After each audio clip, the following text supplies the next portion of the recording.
Okay. Hello student, आज जो हम क्लास 8 का सेकंड चैप्टर जो है क्लासिफिकेशन ऑफ मैटर आज स्टार्ट करेंगे from the Pearson IIT foundation series वाली बुक से। एंड ये आपका फर्स्ट पार्ट है related to your chapter of the classification of matter. Now अब हम पॉइंट पे आते हैं। आपका ये फर्स्ट पार्ट है जिसमें हम कुछ डेफिनेशन जो है वो हम करेंगे। Now come to the point. First definition: matter, everything in the universe that occupy some space and have the mass and also felt by our sense organ is called the matter। भाई universe में जितनी भी चीज़ें हैं जो space occupy करती हैं, जिसके पास कुछ ना कुछ मास है और जिनको हमारे सेंस ऑर्गन क्या कर सकते हैं, जिनको फेल्ट कर सकते हैं, वो हमारे क्या होते हैं, मैटर होते हैं। जैसे टेबल है या चेयर है आपके घर में, उसने स्पेस ऑक्यूपाई भी किया हुआ है, उसका कुछ ना कुछ मास भी है और हम उसको टच भी कर सकते हैं ताकि हमारी जो सेंस ऑर्गन है, 5 sense organ, ear, eyes, nose, tongue, skin, तो ये सेंस ऑर्गन क्या है, हमारे सेंस ऑर्गन उसको सेंस भी कर सके। हम उसको हाथ लगा रहे हैं तो हमारा सेंस ऑर्गन उसको सेंस कर रहा है, तो उसको हम क्या कहते हैं, मैटर जो कहते हैं। एग्जाम्पल जैसे टेबल है, चेयर है, पेन है, पेंसिल है, ये हमारे मैटर होते हैं। लेकिन जो हमारे थॉट्स होते हैं, लाइक मैं किसी के बारे में सोच रही हूँ, मैं किसी के लिए लेके खुश हूँ या मैं सैड हूँ, तो ये हमारा मैटर नहीं है। ना तो ये स्पेस ऑक्यूपाई करते हैं, ना ये मास रखते हैं, और ना ही हमारे सेंस ऑर्गन, दूसरे पर्सन के सेंस ऑर्गन इसको फेल्ट कर सकते हैं। जैसे एयर है, एयर क्या है, मोस्टली स्टूडेंट क्या कहते हैं, air is a non matter, but air is a matter. Air ने हमारे एटमॉस्फेयर में स्पेस ऑक्यूपाई किया हुआ है, कुछ ना कुछ उसका मास भी है, तो इसलिए एयर हमारा किस कैटेगरी के अंदर आता है, एयर हमारा मैटर की कैटेगरी के अंदर जो है वो आता है। नेक्स्ट जो पॉइंट है, नेक्स्ट है कुछ एग्जाम्पल जो हैं हमारे मैटर के हैं। जैसे हमारे एग्जाम्पल क्या हैं मैटर के, वो देखो एक बार।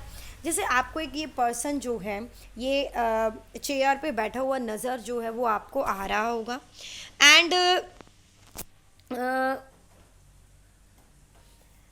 तो यहाँ पर बटरफ्लाई है, ये कंप्यूटर है, ये कॉफ़ी है, ये डेस्क है, ये चेयर है, ये कैट है, ये सन है, ये क्लाउड्स है, ये आपका प्लांट है। तो डैट मीन इन सब ने क्या किया हुआ है, they have the mass and also take up the some space, that's why they are also come in the category of the matters.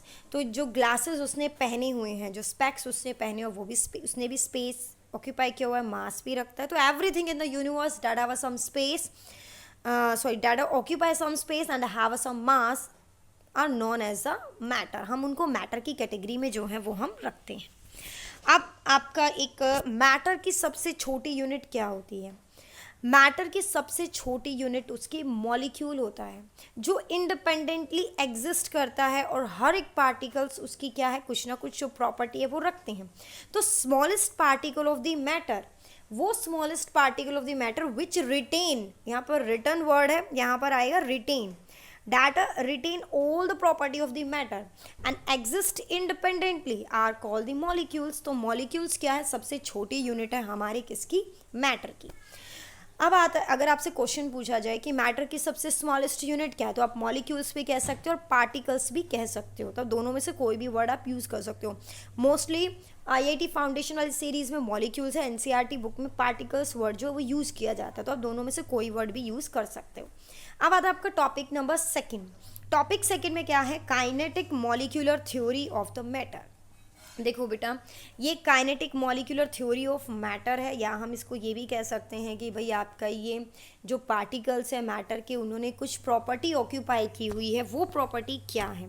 तो सबसे पहले तो यही है, एवरीथिंग इन द सराउंडिंग, जो एवरी फॉर्म होती है ना मैटर की, चाहे वो सॉलिड हो, लिक्विड हो या गैस हो, सब के सब स्मॉल पार्टिकल से बने हुए, जिनको हम क्या कहते हैं, मॉलिक्यूल्स कहते हैं। मतलब कि हमारी सबसे छोटी यूनिट क्या है मैटर की, वो हमारी सबसे छोटी यूनिट क्या है, मॉलिक्यूल है। अब मॉलिक्यूल्स जो है सबसे छोटी यूनिट है, तो ये तो है नहीं कि एक मॉलिक्यूल है, 2, 3, 4, 5 से हमारा जो है मैटर बना हुआ है। तो जो एम्प्टी जो स्पेस है, जो खाली स्पेस उन मॉलिक्यूल्स के बीच में है, उनको क्या कहते हैं, इंटर मॉलिक्यूलर जो स्पेस है वो कहा जाता है। अब थर्ड है कि भाई ये जो मॉलिक्यूल हैं किसी ना किसी फोर्स के साथ क्या है, एक दूसरे को अट्रैक्ट करें। तो जब force exert between the molecules, उस फोर्स को क्या कहते हैं हम, इंटरमॉलिक्यूलर जो फोर्स ऑफ अट्रैक्शन है वो हम कहते हैं। फिर उसके बाद ये जो फोर्स ऑफ अट्रैक्शन है ये इंक्रीज भी होता रहता है और डिक्रीज भी होता रहता है according to the distance between the molecules. मतलब आपका यहाँ पर इन्वर्स रिलेशन होता है, किस किस के बीच में इन्वर्स रिलेशन होता है, लाइक आपका इंटरमॉलिक्यूलर स्पेस और इंटरमॉलिक्यूलर फोर्स ऑफ अट्रैक्शन के बीच में इन्वर्स रिलेशनशिप जो है वो आपका होता है। अब बेटा दो टाइप के फोर्स होते हैं, एक होता है कोहेसिव फोर्स और एक होता है एडहेसिव फोर्स।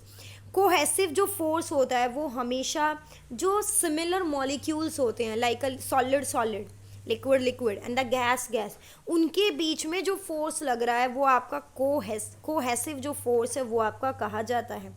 लेकिन जो आपका डिसिमिलर ऑब्जेक्ट के बीच में जो है, ठीक है, लाइक अ सॉलिड और लिक्विड है, जैसे कि पत्ते के ऊपर पानी का स्टे करना, वो आपका क्या है, एक लिक्विड एक सॉलिड है।